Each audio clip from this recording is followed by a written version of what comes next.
الحمد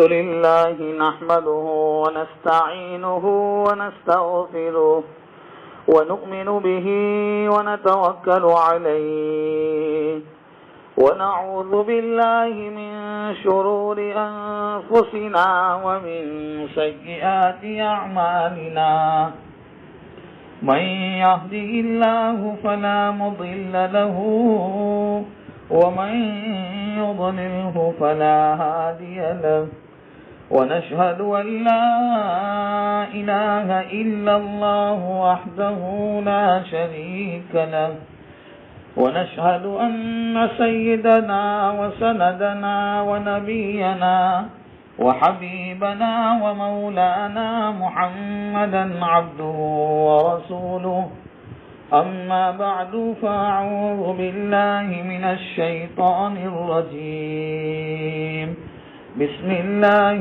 الرحمن الرحيم وتوبوا إلى الله جميعا أيها المؤمنون لعلكم تفلحون صدق الله العظيم وصدق رسوله النبي الأمي الكريم ونحن على ذلك لمن الشاهدين والشاكرين والحمد لله رب العالمين اللهم صل على سيدنا محمد وعلى آل سيدنا محمد وبارك وسلم. محترم و مکرم عزیز دوستوں اور بزرگوں، آج کا عنوان ہے مغفرت کے 10 اسباب. ایسے ہم نے سوچا تھا کہ اللہ والوں کی صحبت کے بارے میں آپ کے سامنے ذکر فرمائیں، لیکن یہ دوسرا عشرہ مغفرت کا چل رہا ہے، اس لیے مناسب یہ سمجھا کہ کون سے ایسے اسباب ہے اور کون سے ایسے اعمال ہے، کون سے ایسے کام ہے جن کے ذریعے سے اللہ جل شانہ ہماری مغفرت فرما لے. تو آج کا عنوان ہے مغفرت کے 10 اسباب. اس لیے کہ انسان جو بھی کوئی کام شریعت کے خلاف کرتا ہے اسے گناہ کہتے ہیں. گناہ ہم بولتے ہیں، لیکن گناہ کی ڈیفینیشن اور گناہ کی تعریف یہ ہے کہ جو بھی کوئی کام انسان شریعت کے خلاف کرے اس کو گناہ کہتے ہیں. اللہ تعالیٰ کے حکم کے خلاف کرنا یا نبی کریم صلی اللہ تعالی علیہ وسلم کی سنت مبارکہ کے خلاف کرنا اس کو گناہ کہتے ہیں. گناہ کا کام انسان کے دل پر ظلمت آنے کا یہ باعث ہوتا ہے. نیکی کرنے سے انسان کا دل منور ہوتا ہے اور گناہ کرنے سے انسان کا دل سیاہ اور کالا ہو جاتا ہے.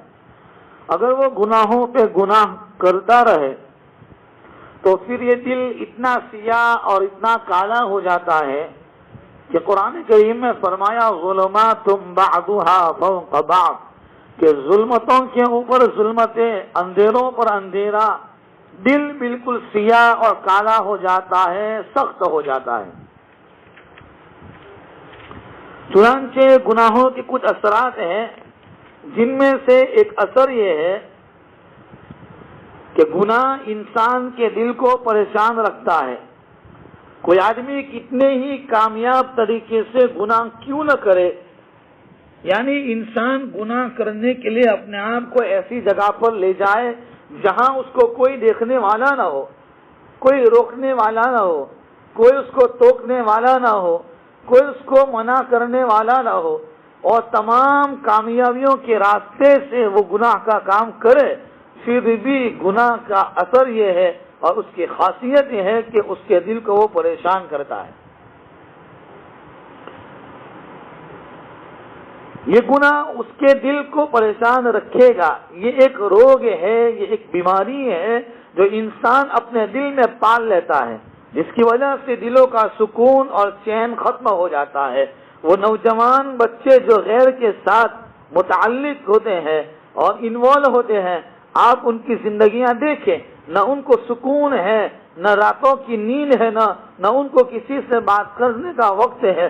ہر وقت سپنے اور خیالوں میں وہ ڈوبے ہوئے ہیں، وہ الجھے ہوئے ہیں، وہ پریشان رہتے ہیں۔ ایسا لگتا ہے کہ سکون تو ان سے رٹ گیا ہے۔ یہ اصل میں ان کے گناہوں کی وجہ سے ہوتا ہے۔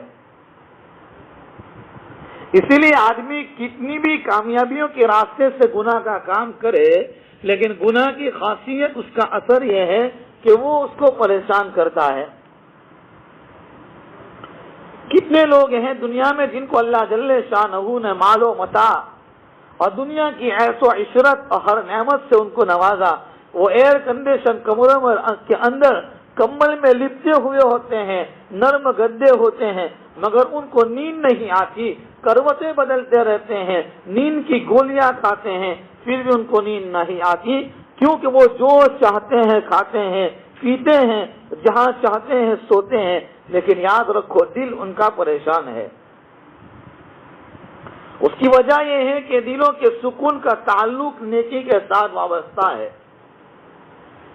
کتنی تسکین وابستہ ہے تیرے نام کے ساتھ، کتنی تسکین وابستہ ہے تیرے نام کے ساتھ، نیند کانٹوں پہ بھی آ جاتی ہے آرام کے ساتھ۔ کہ جب اللہ تعالیٰ کی طرف دھیان نہ رہا، گناہوں میں الجھ گئے، اللہ ایسے لوگوں کو سکون سے، اطمینان سے، راحت سے محروم کر دیتے ہیں، گناہ کرتے میں مزہ لینے کے لیے، اور الٹا گناہ کر کے وہ پریشان ہو جاتے ہیں۔ گناہوں کی ایک تاثیر تو یہ ہے کہ انسان کا دل ہر وقت پریشان رہتا ہے۔ گناہ کی دوسری خاصیت اور دوسری تاثیر یہ ہے کہ گناہ کی وجہ سے انسان سے اعمال صالحہ کی، نیکیوں کی توفیق اللہ چھین لیتا ہے۔ نماز پڑھنے کو دل نہیں چاہتا، دعا مانگنے کو دل نہیں چاہتا، فجر میں اٹھا نہیں جاتا، مؤذن اپنے مسجد کے مناروں سے آواز لگاتا ہے، حی علی الصلاۃ، حی علی الصلاۃ، آؤ نماز کی طرف، لیکن انسان گناہ کرتے کرتے کرتے دل اس کا سیاہ ہو چکا ہے کہ اس کو نیک اعمال کی توفیق نہیں ہوتی۔ اگر وہ عورت ہے تو اس کو پردہ کرنا بوجھ نظر آتا ہے، انسان پریشان ہوتا ہے، کیوں میری طبیعت شریعت کی طرف مائل نہیں ہوتی؟ اس کی بنیادی وجہ یہ ہے کہ گناہوں کی ظلمت انسان کو نیکی کی توفیق سے محروم کر دیتی ہے۔ آدمی قرآن کریم کی تلاوت کرنے بیٹھتا ہے، دو چار لکیر پڑھتا ہے کہ تھک جاتا ہے، اور ٹی وی کے سامنے گھنٹوں بیٹھتا ہے، اس کو تھکن محسوس نہیں ہوتی۔ نہ تراویح میں قرآن سننے کے لیے آتا ہے، لیکن 2 رکعت پڑھ کر پھر بیٹھ جاتا ہے، جب امام رکوع میں جاتا ہے پیچھے سے دوڑ کر آ کر رکوع میں پکڑتا ہے۔ تو یاد رکھو یہ ساری وجوہات اس لیے ہے کہ انسان گناہ کرتے کرتے اپنے دل کو اتنا کالا کر چکا ہے کہ اس کو اعمال صالحہ کی توفیق نہیں ہوتی۔ ابن تیمیہ رحمۃ اللہ علیہ نے اپنی کتاب الایمان الاوسط میں 10 وجوہات بیان فرمائی ہیں کہ جس سے انسان کے گناہ معاف ہوتے ہیں۔ سب سے پہلی چیز جس سے گناہ معاف ہوتے ہیں اس کو کہتے ہیں توبہ۔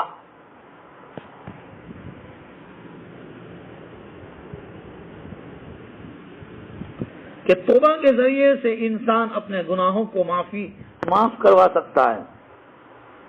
تنزیہ القلب عن الذنب، کہ انسان دل کو گناہوں سے خالی کر لے، دل میں گناہ کی حسرت نہ رہے۔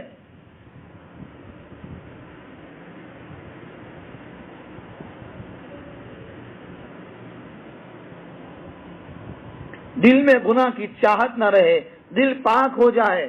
پہلے دل پاک ہوگا، پھر گناہوں سے انسان کا چھٹکارا ہوگا۔ عہد کرو کہ اللہ میں نے آئندہ گناہ نہیں کرنا ہے، یہ توبہ ہے، یہ ڈیلیٹ یعنی مٹانے کا بٹن ہے گناہ۔ توبہ کرنا ہے کہ جس سے انسان کے گناہ مٹ جائے، ختم ہو جائے، ڈیلیٹ ہو جائے۔ اس طرح آپ کے موبائل میں یہ میسج اور پیغام آیا اور آپ نے ڈیلیٹ کر دیا تو ایسے ہو جاتا ہے جیسے تھا ہی نہیں۔ اسی طرح توبہ کرنے سے انسان کے کیے ہوئے تمام گناہ ڈیلیٹ ہو جاتے ہیں، نامہ اعمال ہی سے ختم کر دیے جاتے ہیں۔ حدیث پاک میں نبی کریم صلی اللہ تعالی علیہ وسلم نے فرمایا التائب من الذنب کمن لا ذنب لہ، گناہوں سے توبہ کرنے والا ایسا ہے جیسا کہ اس نے گناہ کیا ہی نہیں۔ تو توبہ ہر بندے کو کرنی چاہیے، کافر ہے تو اس کو کفر سے توبہ کرے، مسلمان ہے تو گناہ کبیرہ سے توبہ کرے۔ اگر کوئی کہے کہ میں تو گناہ کبیرہ نہیں کرتا تو وہ غفلت سے توبہ کرے، وقت غفلت میں گزر جاتا ہے۔ کوئی کہے میں تو اللہ سے غافل بھی نہیں ہوتا، اس کو بھی چاہیے وساوس سے نفسانی اور شیطانی خیالات سے اپنے آپ کو توبہ سے پاک کرے۔ نیک لوگوں کو بھی شیطانی نفسانی وساوس اور خیالات آتے ہیں، حتیٰ کہ دوران نماز بھی آ جاتے ہیں۔ جبکہ اللہ کے نبی صلی اللہ تعالی علیہ وسلم نے فرمایا ما عبدناک حق عبادتک، اے اللہ ہم نے آپ کی عبادت نہیں کی جیسے کہ کرنی چاہیے تھی۔ تو دنیا کا کون انسان ایسا ہے جو یہ سوچے کہ میں نے تو عبادت کا حق ادا کر دیا؟ اس لیے اخلاص کی کمی پر تو سب کو توبہ کرنی چاہیے۔ معلوم ہوا کہ نیک ہو یا برا، ہر بندے کو اپنے حال کے مناسب توبہ کرنی چاہیے۔ ایک سوال پیدا ہوتا ہے کہ بعض گناہ ایسے ہوتے ہیں کہ کوشش کرنے کے باوجود نہیں چھوٹتے۔ جو نوجوان گناہوں میں پھنسے ہوتے ہیں وہ سوچتے ہیں ہم تو اس کو چھوڑ ہی نہیں سکتے، تو بھائی ہمارے لیے چھوڑنا مشکل ہے میرے بھائیوں، اللہ کے لیے چھڑوا دینا آسان ہے۔ ہم اللہ کی رحمت پہ آ جائیں، ہم اللہ کی رحمت پہ امید رکھیں اور دعا مانگیں، اے میرے پروردگار آپ ہمیں گناہوں کی لذت سے بچا لیجئے، آپ ہمیں طاعت کی عزت عطا فرما دیجئے۔ علامہ ابن قیم رحمۃ اللہ علیہ فرماتے ہیں، انہوں نے کہا کہ میں ایک گلی سے گزر رہا تھا اور ایک ماں اپنے بچے کی پٹائی کر رہی تھی، اپنے بچے کو مار رہی تھی، اپنے بچے کو تنبیہ کر رہی تھی اور بچہ روتا ہوا گھر سے دور جا رہا تھا۔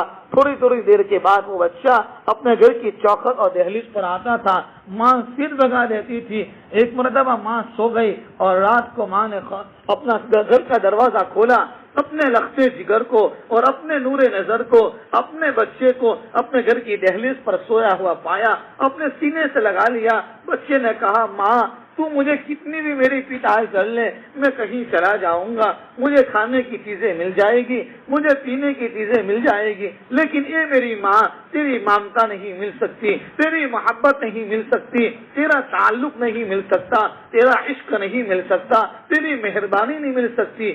تو جب علامہ ابن قیم فرماتے ہیں کہ میں نے اس سے منظر کھینچا کہ ایک بچہ یوں کہتا ہے کہ ماں تیری ممتا نہیں مل سکتی، ہمارے لیے بھی ہمارا ایک ہی رب ہے جو ہمیں ہر وقت ہماری اپنی نعمتوں سے نوازتا ہے۔ ہم بھی اللہ سے کہیں گے اے اللہ ہمارا تیرے علاوہ کوئی رب ہے ہی نہیں، تو ہی ہمیں معاف فرما دے، تو ہی ہمارے گناہوں کو معاف کر دے، اور ہمارے بعد تیری چوکھٹ کے علاوہ کوئی چوکھٹ نہیں جہاں جا کر ہم اپنے گناہوں کی معافی مانگ سکیں۔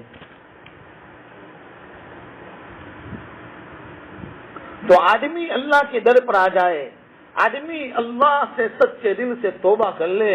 اللہ نے مبارک مہینہ عطا فرمایا، مبارک مہینے کا دوسرا عشرہ چل رہا ہے، مغفرت کا، اللہ سے معافی مانگنے کا، اللہ سے گناہوں کو معاف کروانے کا۔ ہم اللہ سے یہ دعائیں کریں اور اپنے دل و جان سے ہم اپنے دلوں کے اندر یہ بات خیال کریں کہ کیا ہمارے زندگی میں کیا ترقی ہوئی ہے۔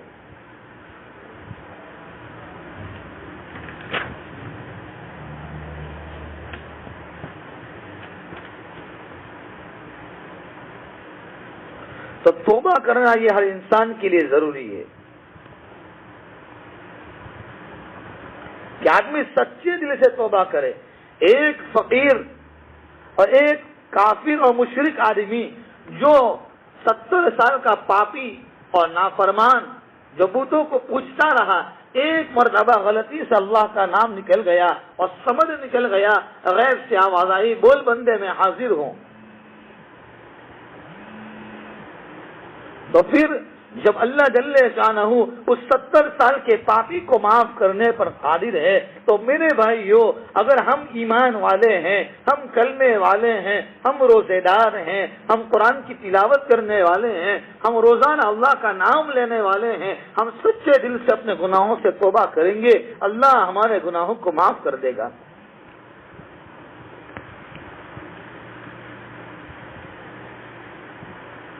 دوسرا عمل جس سے انسان کے گناہ معاف ہوتے ہیں وہ ہے استغفار، کہ انسان اپنے گناہوں پہ نادم ہو، جتنا استغفار کرے گا اتنا گناہ زیادہ بخشے جائیں گے۔ یہ استغفار اللہ کو بڑا محبوب ہے اور اس کی وجہ سے انسان کو بڑی بڑی نعمتیں مل جاتی ہیں۔ سیدنا حسین رضی اللہ تعالیٰ عنہ کے پاس، حسن رضی اللہ تعالیٰ عنہ کے پاس ایک نوجوان آیا اور کہنے لگا، حضرت میں بڑا گنہگار ہوں، میں بڑا پاپی ہوں، بڑا مجرم ہوں، کوئی عمل بتا دیجئے۔ فرمایا استغفار کرو۔ ایک نوجوان آیا، حضرت عرصے سے بارش نہیں ہوئی، کوئی عمل بتا دیجئے۔ فرمایا استغفار کرو۔ ایک تیسرا نوجوان آیا، کہا حضرت میں بڑا غریب ہوں، روزی کی تنگی ہے۔ فرمایا استغفار کرو۔ ایک نوجوان اور آیا، میں بے اولاد ہوں، نکاح ہونے کو اتنے سال ہو گئے ہیں، اولاد کی نعمت کے لیے تڑپ رہا ہوں اور مارے مارے پھر رہا ہوں، کوئی نرینہ اولاد مل جائے۔ فرمایا استغفار کرو۔ کہا میرا باغ ہے، دعا کیجئے میرے باغ میں اچھے پھل پک جائیں۔ فرمایا استغفار کرو۔ میرے گھر سے پانی کا کنواں نکل آئے، کہا کہ استغفار کرو۔ ہر لوگ سننے والے حیران ہوئے، کہا ہر بندے نے الگ الگ سوال کیے، آپ نے ہر ایک کو ایک ہی جواب دیا کہ استغفار کرو۔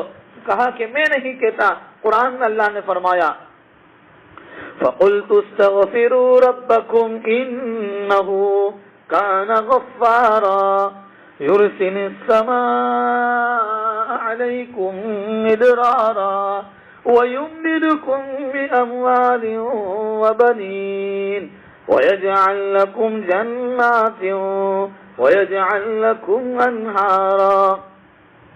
یہ استغفار کی برکت سے اللہ دنیا کی نعمتوں سے بھی نوازتا ہے، اللہ آخرت کے درجات بھی ہمارے بلند کریں گے۔ تو استغفار ہر بندے کے لیے کرنا ضروری ہے، نیکی کرے تب بھی استغفار کرو۔ جب نبی کریم صلی اللہ تعالی علیہ وسلم وضو فرماتے تھے تو وضو کے بعد بھی آپ استغفار فرماتے تھے۔ حالانکہ وضو عبادت ہے، شریعت کا حکم ہے کہ جو عضو وضو کا دھوتے ہیں ان سے گناہ جھڑ جاتے ہیں، گناہ جھڑنے والا عمل ہے، مگر اس کے بعد بھی آپ استغفار کرتے تھے۔ اس لیے نبی کریم صلی اللہ تعالی علیہ وسلم وضو کے بعد دعا پڑھتے تھے، اشہد ان لا الہ الا انت استغفرک واتوب الیک۔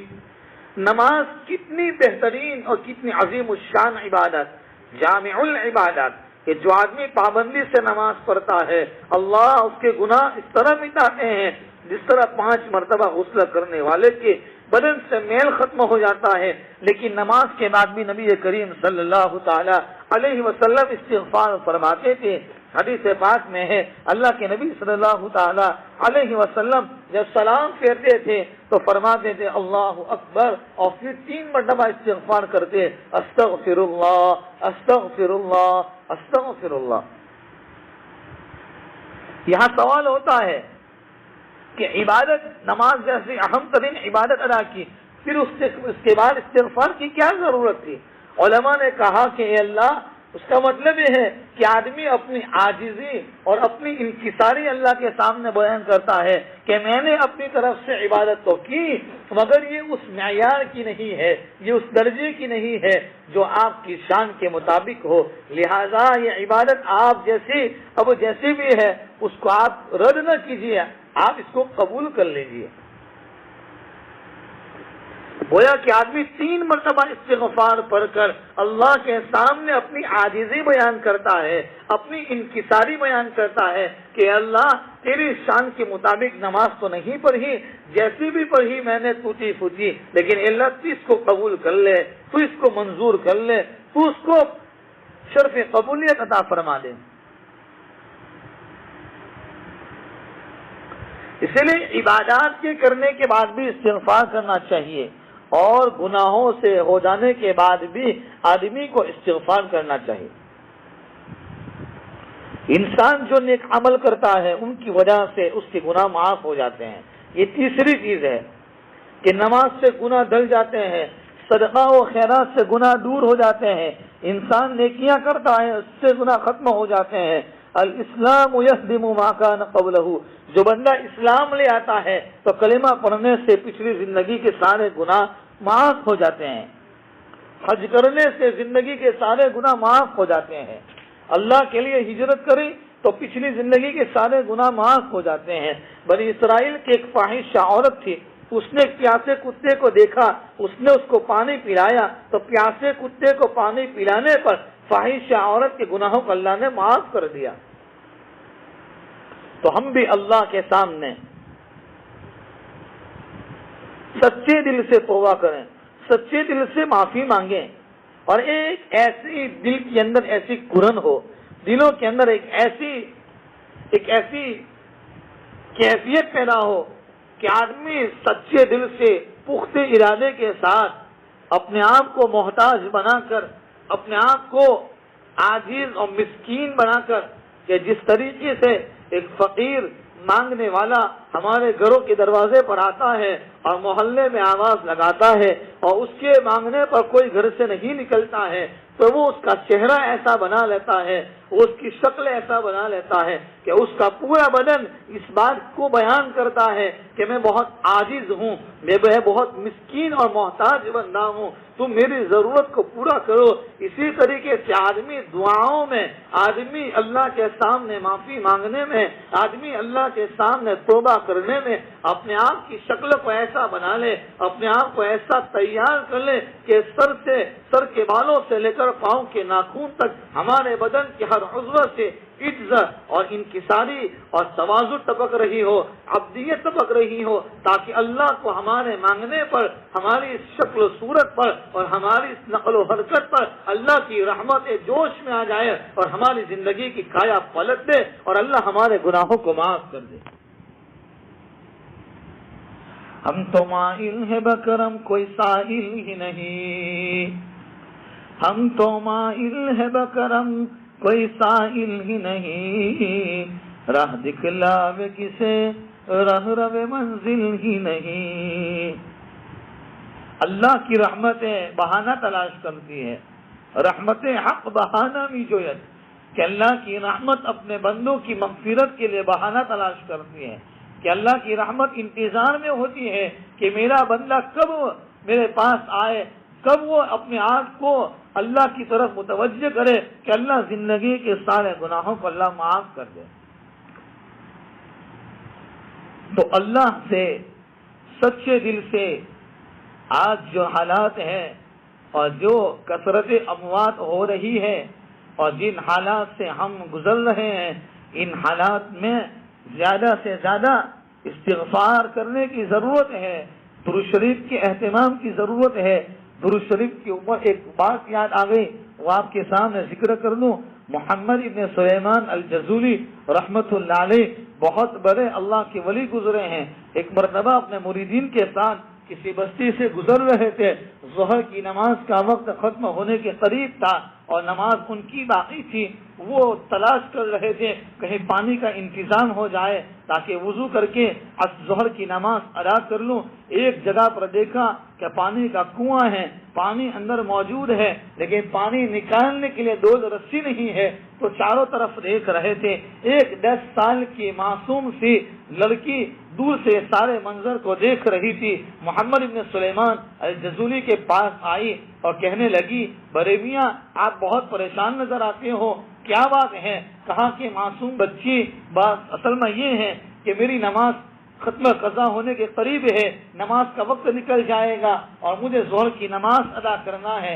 پانی کنویں میں موجود ہے، ڈول رسی نہیں ہے کہ ڈول رسی ہو تو میں پانی نکال کر وضو کروں. وہ 10 سال کی معصوم لڑکی اپنی معصومیت کی زبان سے کہہ رہی ہے کہ اے بڑے میاں، پھر پانی نکالنے کے لیے ڈول رسی کی کیا ضرورت ہے؟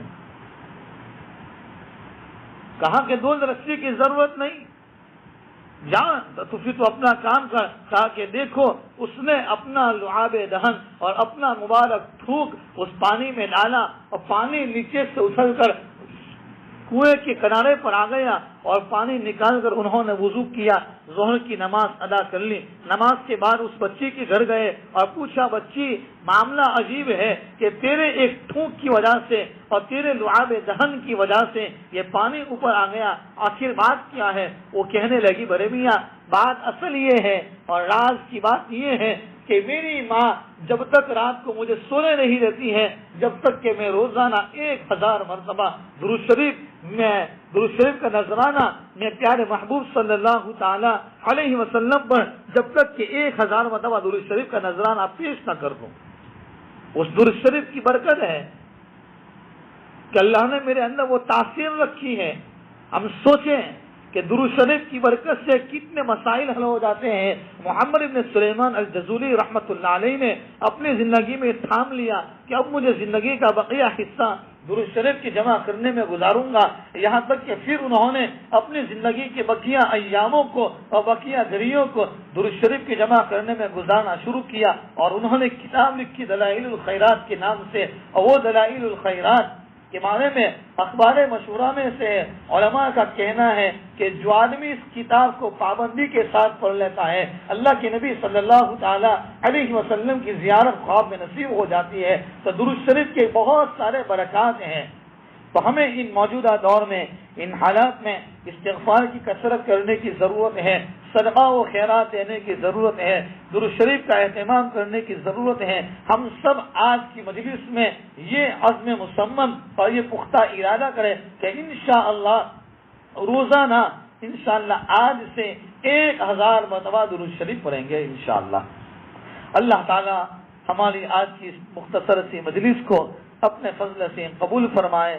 اللہ ہم سب کے گناہوں کو معاف فرمائے، خطاؤں سے درگزر فرمائے۔ درود شریف اللہ دعا کر لیں۔